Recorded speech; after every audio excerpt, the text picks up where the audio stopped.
এত বছর পরে একটা নির্বাচনকে 2 বছর পরে সেখানে আসলে শিক্ষার্থীরা আমাদের উপর যে আস্থা রেখেছে। শিক্ষাঙ্গনের রাজনীতিতে নির্বাচন বরাবরই অপ্রত্যাশিত ফলাফল নিয়ে আসে। আর এই বছরের জাহাঙ্গীরনগর বিশ্ববিদ্যালয় কেন্দ্রীয় শিক্ষার্থী সংসদ জাকসু নির্বাচন তার এক বড় প্রমাণ। এই নির্বাচনে ভিপি পদে স্বতন্ত্র প্রার্থী আব্দুর রশিদ জিতুর বিজয় একটি রাজনৈতিক চমক। তার রাজনৈতিক জীবন এবং এই জয়ের পেছনের গল্প নিয়ে আজ আলোচনা করব। আব্দুর রশিদ জিতু একজন স্বতন্ত্র প্রার্থী হিসেবে জয়ী হয়েছেন এবং বিএনপি ও জামাত সমর্থিত প্যানেলের প্রার্থীদের পরাজিত করেছেন। এটি প্রমাণ করে যে শিক্ষার্থীরা এখন রাজনৈতিক দলের লেবেল নয়, বরং প্রার্থীর ব্যক্তিগত গুণাবলী এবং আদর্শকে বেশি গুরুত্ব দিচ্ছে। বর্তমানে তিনি জাহাঙ্গীরনগর বিশ্ববিদ্যালয়ের সংস্কৃতি ইনস্টিটিউটের 47তম ব্যাচের শিক্ষার্থী। তবে তার সবচেয়ে বড় পরিচয় হলো তিনি গণ অভ্যুত্থান রক্ষা আন্দোলন প্ল্যাটফর্মের একজন নেতা।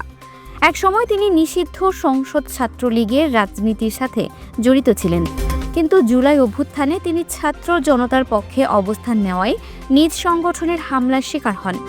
এটি তার নীতির প্রতি তার দৃঢ়তা এবং সাহসের প্রমাণ। তিনি তার ব্যক্তিগত স্বার্থের চেয়েও দেশের এবং শিক্ষার্থীদের স্বার্থকে বেশি গুরুত্ব দিয়েছেন। তিনি বৈষম্য বিরোধী ছাত্র আন্দোলনের ব্যানারে 5 আগস্ট পর্যন্ত জাহাঙ্গীরনগরের আন্দোলনে নেতৃত্ব দেন। এই আন্দোলনটি তার রাজনৈতিক জীবনের এক গুরুত্বপূর্ণ অধ্যায়। জাকসু নির্বাচনের প্রচারণার সময় তিনি জানান যে বিবেকবোধ থেকে দেশের এবং শিক্ষার্থীদের স্বার্থে তিনি জুলাই আন্দোলনে অংশ নিয়েছিলেন। তার এই বক্তব্যটি তার সততা এবং নৈতিকতার প্রতিফলন। নির্বাচনের ফলাফল নিয়েও কিছু তথ্য পাওয়া গেছে, যেমন ভোট গণনা কয়েক দফায় বন্ধ থাকার পর শনিবার সন্ধ্যায় ফলাফল ঘোষণা করা হয়। এটি প্রমাণ করে যে এই নির্বাচনটি কতটা কঠিন এবং প্রতিদ্বন্দ্বিতামূলক ছিল। কেন্দ্রীয় সংসদের 25টি পদের জন্য মোট 177 জন প্রার্থী প্রতিদ্বন্দ্বিতা করেন। এই সংখ্যাটি প্রমাণ করে যে এই নির্বাচনে অংশগ্রহণকারী প্রার্থীর সংখ্যা কতটা বেশি ছিল। আব্দুর রশিদ জিতুর বিজয় কেবল একটি ছাত্র নির্বাচনের ফল নয়, বরং এটি বাংলাদেশের তরুণ সমাজের রাজনৈতিক সচেতনতা এবং পরিবর্তনের ইচ্ছার ইঙ্গিত।